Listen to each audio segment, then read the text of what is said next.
Assalamualaikum warahmatullahi wabarakatuh.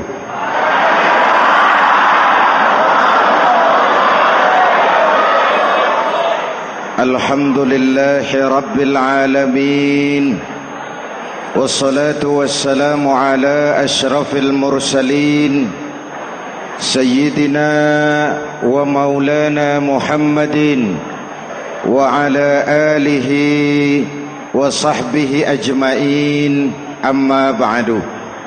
Para ulama yang saya muliakan, hadirin hadirat ma'asyiral muslimin yang saya cintai, banyak kita alami perubahan-perubahan yang terjadi, baik perubahan yang menyangkut sosial budaya, lebih-lebih yang menyangkut sosial politik. Yang tidak banyak mengalami perubahan adalah sosial ekonomi. Bahkan angka kemiskinan kita naik menjadi 3/5 dari total penduduk kita hidup di bawah garis kemiskinan, dan 20% diantaranya miskin mutlak. Perubahan-perubahan yang terjadi menyadarkan kita kepada kebenaran Al-Quran ketika Allah menyatakan wa tilkal ayyamu nudawiluha bainan nas. Hari itu kami putar di antara manusia. Ada saat datang, ada waktu pergi. Ada hari lahir, ada saat kembali. Ada waktu dilantik, ada saat menyerahkan jabatan. Hari kami putar di antara manusia dan hidup cuma sekadar menunggu giliran. Soalnya kemudian di tengah perubahan-perubahan yang terjadi begitu cepat, what must we do now?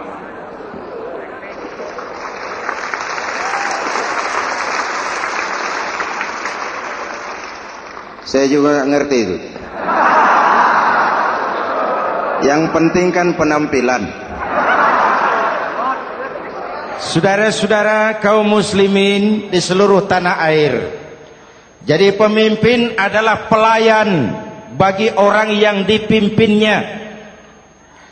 Okelah, perbaikan ekonomi, pembukaan lapangan kerja baru kita serahkan kepada pemerintah, karena kita percaya mereka orang-orang terpilih belaka yang dipilih dengan kepercayaan akan mampu membawa rakyat keluar dari kesulitan. Amin. Tugas kita sekarang di zaman susah meluruskan akidah. Jangan sampai mbah dukun yang naik ke permukaan. Betul? Islam misinya yang pertama membebaskan manusia dari kemusyrikan. 13 tahun Rasul berjuang di Makkah, menanamkan akidah, meluruskan keyakinan, membentuk iman. 13 tahun membebaskan manusia dari belenggu kemusyrikan. 13 tahun menanamkan la ilaha illallah Muhammadur Rasul dengan seluruh konsekuensinya. Kalau saya yakin tidak ada Tuhan selain Allah, saya tidak akan meminta tolong kecuali hanya kepada Allah. Saya tidak akan pernah takut kecuali hanya kepada Allah. Saya tidak akan menggantungkan hidup kecuali hanya kepada Allah. Saya tidak akan minta rizki kecuali hanya kepada Allah. Saya tidak akan melarikan persoalan kecuali hanya kepada Allah. Kalau konsekuen dengan keyakinan ini, mbah dukun nggak dapat tempat.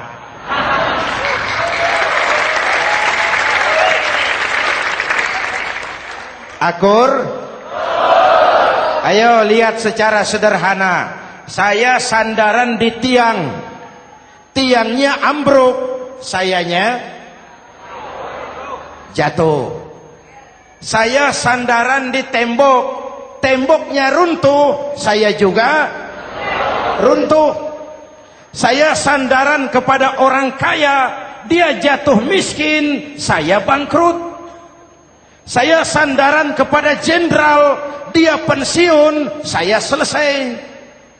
Tapi kalau saya sandaran hanya kepada Allah, Allah tidak akan pernah miskin, Allah tidak akan pernah lumpuh, Allah tidak akan pernah terpuruk, dan Allah tidak akan pernah berkurang kekuasaannya.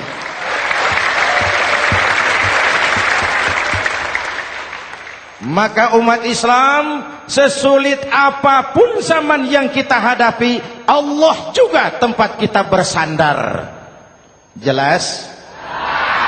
Selama ini kita iman dalam ucapan, tapi sekuler dalam perbuatan. Di masjid ada Allah, di kantor Allah tidak ada, maka korupsi merajalela.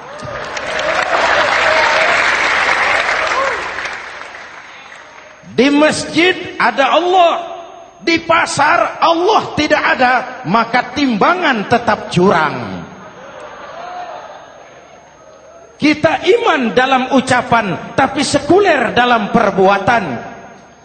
Oleh karena itu, sesulit apapun zaman yang kita hadapi, iman jugalah pegangan kita. Allah juga tempat kita bersandar. Boleh zaman berubah, akidah jangan sampai goyah. Karena iman kita hidup, untuk iman kita berjuang, dan dalam iman kita ingin kembali menghadap Allah Subhanahu. Selama ini manusia Indonesia kita lebih banyak diisi otaknya, hati sering kosong, agama dangkal, akidah rapuh, moral rendah. Memang kemudian muncul banyak orang-orang pintar, cuma sayang tidak benar. Indonesia kita bangkrut, Indonesia kita terpuruk, Indonesia kita sakit parah kalau diurus orang yang cuma pintar tapi tidak benar. Kita perlu orang-orang pintar, tapi kita lebih perlu orang benar. Jelas? Kalau cuma pintar tapi tidak benar, itu yang sering saya sampaikan, nanti disuruh ngurus beras malah nimbun beras.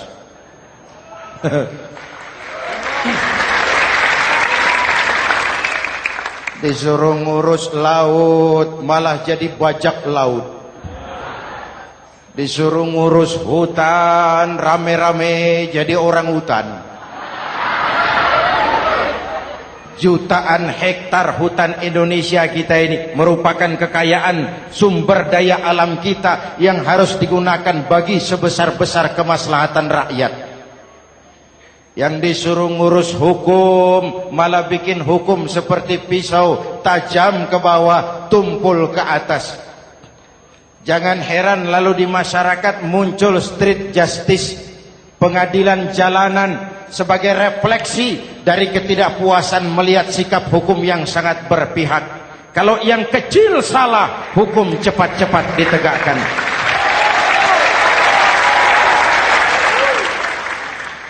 Lihat saja sekarang ini kalau orang terkenal banyak uang punya masalah, antri yang bela. Betul? Tapi saudara lihat si Marsinah di Jawa Timur, si Sengkon dan Karta di Jawa Barat, si Udin Bernas wartawan Jogja terseok-seok mencari keadilan, sampai hari ini urusannya masih remeng-remeng. Kenapa bisa begitu? Jawabannya sederhana, tidak ada fulus. Ada fulus mulus, tidak ada fulus manfus. Betul?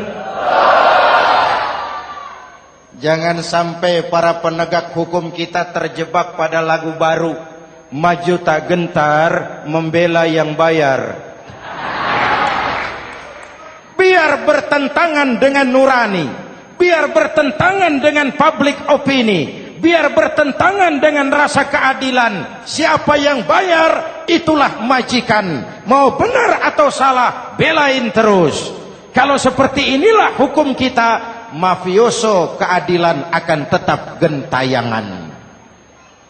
Hadirin yang saya hormati, 13 tahun beliau berjuang di Mekah, meluruskan keyakinan, memantapkan akidah, meneguhkan iman.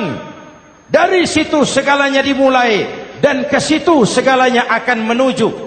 Intan paling mahal, mutiara paling berharga, tidak lain adalah nilai-nilai keimanan. Kalau itu sudah tergadai, apalagi yang bisa kita banggakan dalam kehidupan ini? Kita merasa harta kita berharga, belum ada artinya ketimbang iman. Kedudukan kita punya nilai pun belum ada artinya ketimbang dengan nilai-nilai keimanan. Itu intan paling mahal, itu mutiara paling berharga. Harta baru ada manfaatnya kalau dilandasi dengan iman. Jabatan dan kedudukan baru terasa gunanya kalau dilandasi dengan keimanan. Kalau jabatan lepas dari iman, yang akan lahir Fir'aun baru. Jelas?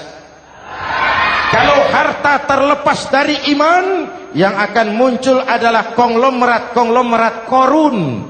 Kalau ilmu pengetahuan terlepas dari nilai dasar keimanan, maka yang akan muncul adalah ilmuwan pelacur yang menyalahkan yang benar, membenarkan yang salah untuk kepentingan pribadi.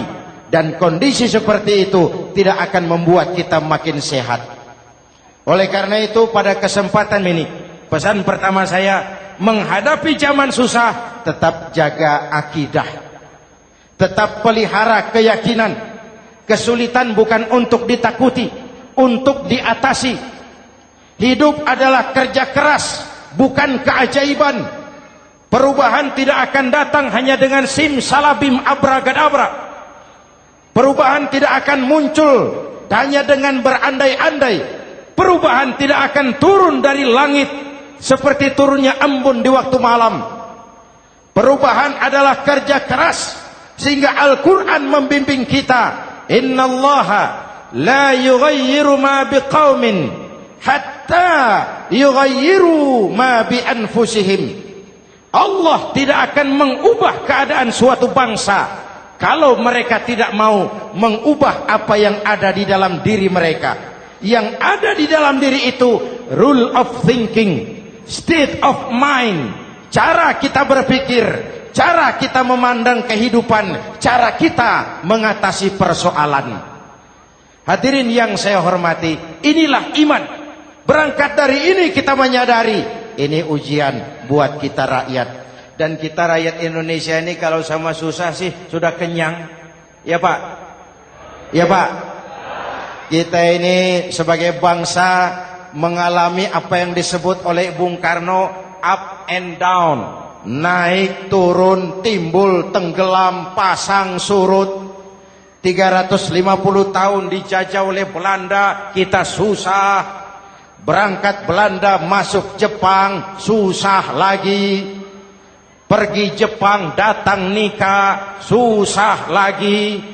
Lalu kita merdeka, dirongrong oleh berbagai pemberontakan, susah lagi. Makan bulgur, antri minyak. Lalu PKI berontak, susah lagi. Muncul orde baru, lama-lama susah lagi. Orde baru selesai, naik reformasi, mulai repot nasi, susah lagi.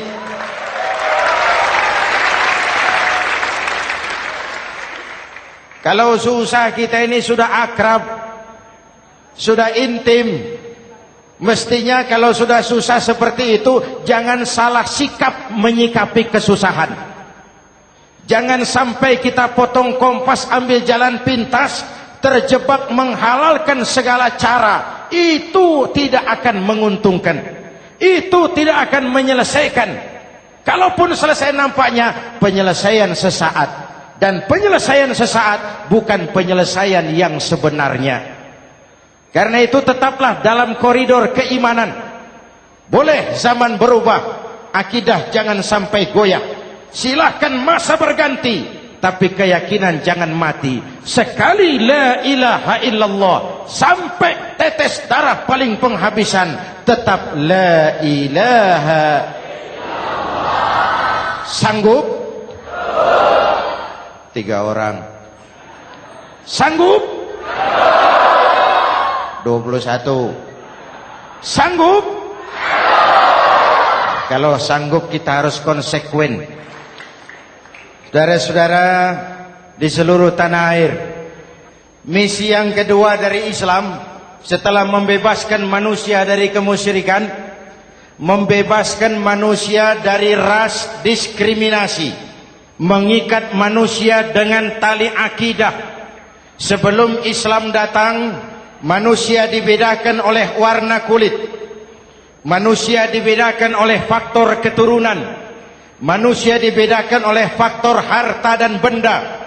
Adalah Rasul yang mengajarkan, innallaha la yanzuru ila suwarikum wala ila amwalikum walakin yanzuru ila qulubikum wa a'malikum.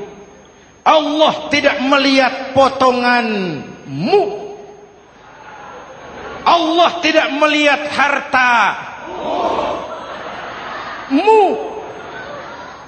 Yang Allah lihat itu adalah hatimu dan amal perbuatanmu. Jauh sebelum Amerika teriak-teriak membanggakan apa yang mereka sebut sebagai Declaration of Independence, Nabi sudah mengajarkan kepada kita semua, An-nas kulluhum li Adam wa Adam min turab la fadla li Arabiyyin ala ujamiyyin illa bittaqwa. Seluruh manusia berasal dari Adam. Adam diciptakan dari tanah. Tidak ada kelebihan Arab dengan yang bukan Arab kecuali takwanya. Jauh sebelum Amerika mencanangkan bahwa semua manusia dilahirkan sama, that all men are created equal. Jauh sebelum itu Islam sudah membebaskan manusia dari ras diskriminasi. Apa dalam konteks kekinian menghadapi zaman susah tetap jaga kerukunan? Ya Pak? Ya Bu? Oi Bu? Menghadapi zaman susah tetap jaga kerukunan, baik antar umat seagama, antar umat beragama, maupun antar umat beragama dengan pemerintah. Menjaga kerukunan, jangan saling sikat sikut di antara kita. Sebab kalau sudah rukun, saya ajak berhitung, 1 ditambah 1 sama dengan, itu matematika namanya, hasilnya pasti. Tapi angka sosial hasilnya aneh. Saya ubah jadi angka sosial. Ayo kita berhitung lagi. 1 orang takut ditambah 1 orang takut sama dengan 2 orang setengah berani. Kenapa setengah berani? Karena sudah berdua. Tadi kan takut sendiri. Kalau sama-sama takut berkumpul jadi setengah berani. Kalau ditambah 1 orang takut lagi, 1 orang takut ditambah 1 orang takut ditambah 1 orang takut sama dengan 3 orang berani. Kenapa jadi berani? Karena sudah bertiga. Kita yang lemah, kita yang marginal, kita yang dikucilkan, bahkan kita yang dilecehkan, kalau mau rukun kita akan kuat dan tidak bakal dipermainkan orang.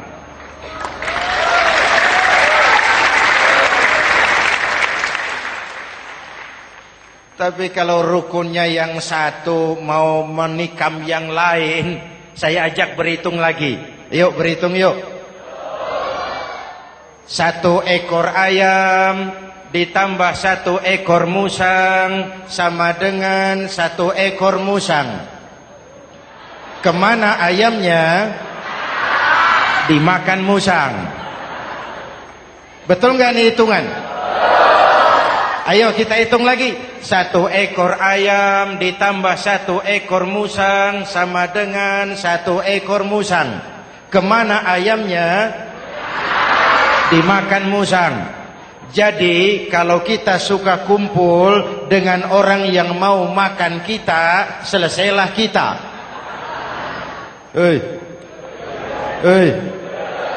Maka kalau merasa kita ini ayam, yuk kumpul sama-sama ayam, pulang ke kandang ayam. Kalau ada ayam kumpul ke kandang musang, itu namanya ayam minum baygon. Jelas? Menjaga kerukunan. Pertama, antar umat seagama, sesama muslim harus saling menjaga, harus saling memelihara. Baik dia muslim yang jadi kapolri, baik dia muslim yang jadi kasat, baik dia muslim yang jadi pengusaha, baik dia muslim yang jadi petani, nelayan, guru, semua komit menjaga semangat kebersamaan, rukun antar umat seagama. Jelas? Jelas? Hadirin yang saya hormati, atas dasar itu saya ingatkan kembali, kita semua ingin persoalan terorisme dilepaskan kaitannya dari agama manapun. Tidak ada kaitannya terorisme dengan Islam, dengan Kristen, dengan Hindu, dengan Buddha. Tidak ada kaitannya terorisme dengan pondok pesantren.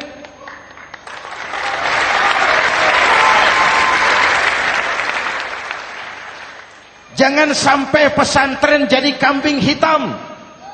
Karena sejak zaman penjajahan, pesantren sudah terbukti memberikan kontribusi bagi perjuangan memerdekakan rakyat Indonesia.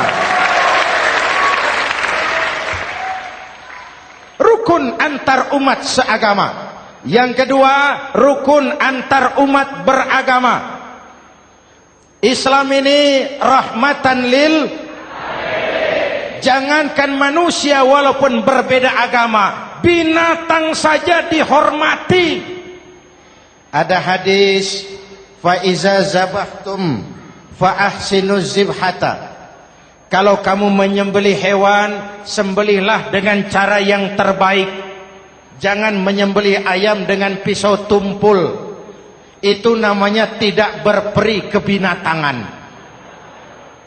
Yang kecil lagi, saudara buka babul istinja, makruh buang air kecil di tanah yang berlubang. Sebab apa? Pertama, menjaga kesehatan. Siapa tahu di lubang yang saudara buang air kecil itu ada gas beracun. Kalau tidak, melindungi binatang yang ada di dalam lubang. Siapa tahu di lubang yang saudara buang air kecil itu ada semut sedang rapat membahas terorisme. Apa dosanya lalu mati dikencingi? Ini namanya rahmatan lis semut. Binatang saja dilindungi. Maka perbedaan agama tidak harus menyebabkan kita bertolak belakang. Perbedaan agama bukan alasan untuk saling bermusuhan. Apalagi kita sudah menyadari tentang kemajemukan kita, tentang kebinekaan kita, tentang keragaman kita. Rukun antar umat beragama. Saling menghormati, saling menghargai, tapi tetap dalam batas lakum dinukum. Lalu rukun antar umat beragama dengan pemerintah. Hadirin yang saya hormati, yang benar kita dukung, yang salah kita perbaiki dan kita tegur menurut cara-cara yang diajarkan oleh agama kita. Dan sholat berjamaah, pendidikan bernegara yang paling bagus. Tadi kita sholat ada imam, ada makmum, betul? Makmum wajib ikut imam kalau imam benar sholatnya. Rakyat wajib ikut pemimpin kalau pemimpin benar mimpinnya. Masyarakat Islam ini loyal.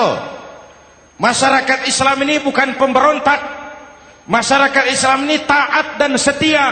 Kapan? Kalau imamnya benar. Imam takbir, makmum. Imam ruku, makmum. Imam i'tidal, makmum. I'tidal. Imam sujud, makmum. Tapi kalau imam keliru, mestinya imam ruku malah sujud. Salah imam ini. Tegur. Siapa yang wajib negur?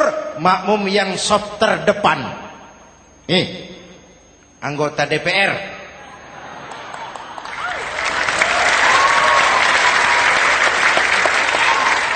Ini wakil-wakil makmum ini.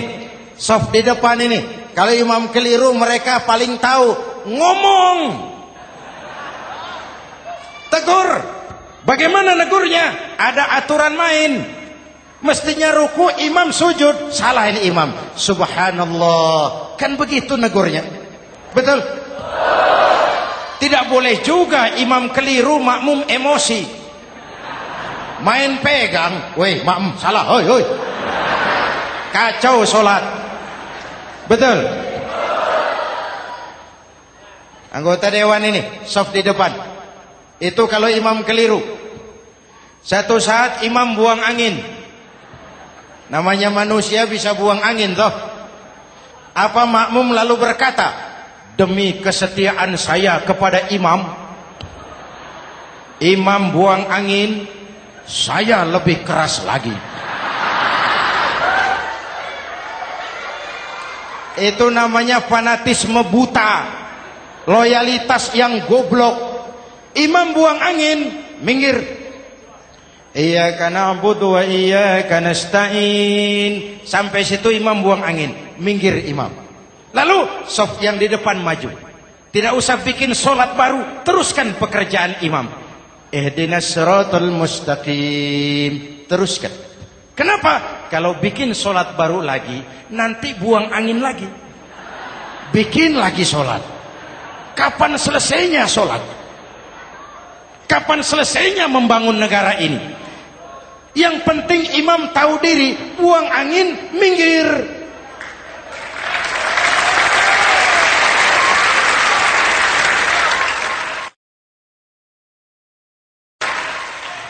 Ini kacaunya solat berjamaah kita sekarang.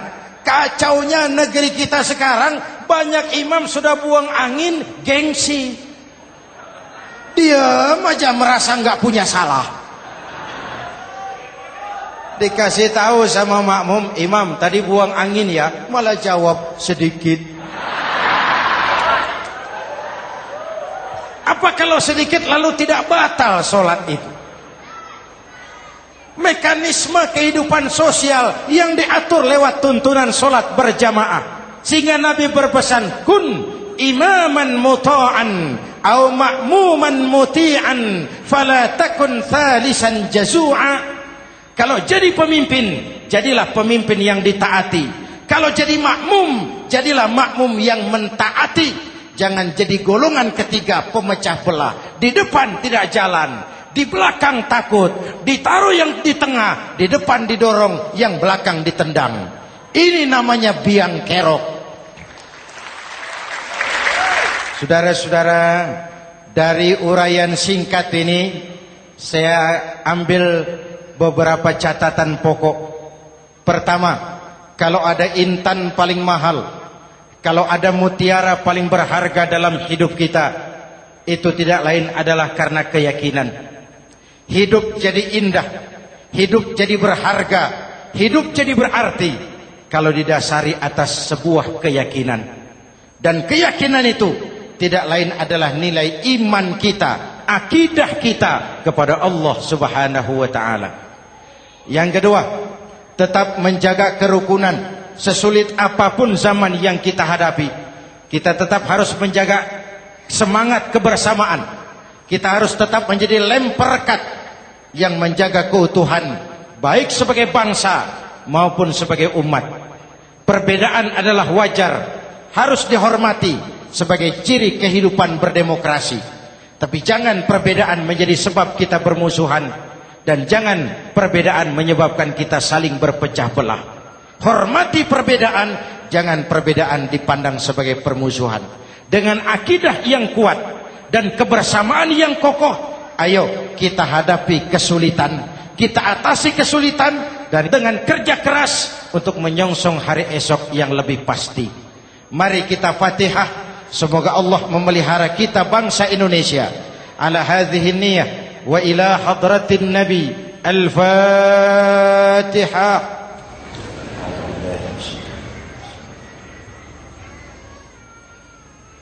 Iyyaka na'budu wa iyyaka nasta'in. Ihdinas siratal mustaqim. Siratal ladzina an'amta 'alaihim. Bismillahirrahmanirrahim. Amin. Alhamdulillahi rabbil alamin. Allahumma salli wa sallim mubarak ala sayyidina Muhammadin wa ala alihi wa sahbihi ajma'in. Allahumma rabbana taqabbal minna salatana wa siyamana wa qiyamana wa takhashu'ana wa ta'abbudana wa tammim taksirana ya arhamar rahimin. Allahumma aslih man fi salahihi salahul muslimin. Allahumma ahlik man fi halakihi salahul muslimin. Allahumma rabbana la tu'akhizna in nasina aw akhtana. Rabbana wa la tahmil alaina isran kama hamaltahu ala alladhina min qablina. Rabbana wa la tuhammilna ma la taqata lana bih wa'fu 'anna waghfir lana warhamna anta maulana fansurna 'alal qaumil kafirin. اللهم اجعلنا من السعداء المقبولين ولا تجعلنا من الأشقياء المردودين. أفضل ما قلته أنا والنبيون من قبلي لا إله إلا الله.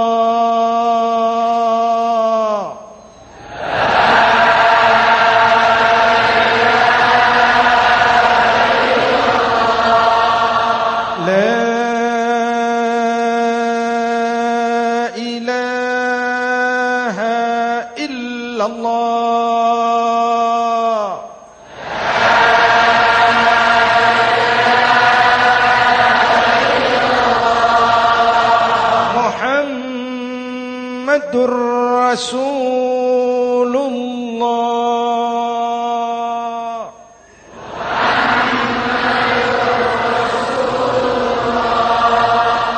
Sallallahu alaihi wa alihi wa sallam. Kalimatu haqqin 'alaiha nahya wa 'alaiha namut wa 'alaiha wa biha nub'atsu insyaallah minal aminin minal aminin minal aminin rahmatika ya arhamar rahimin.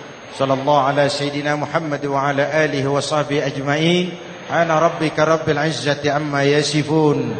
Salamun alal mursalin. Walhamdulillahi rabbil alamin. Jumpa lagi di lain kesempatan insyaallah. Wassalamualaikum warahmatullahi wabarakatuh.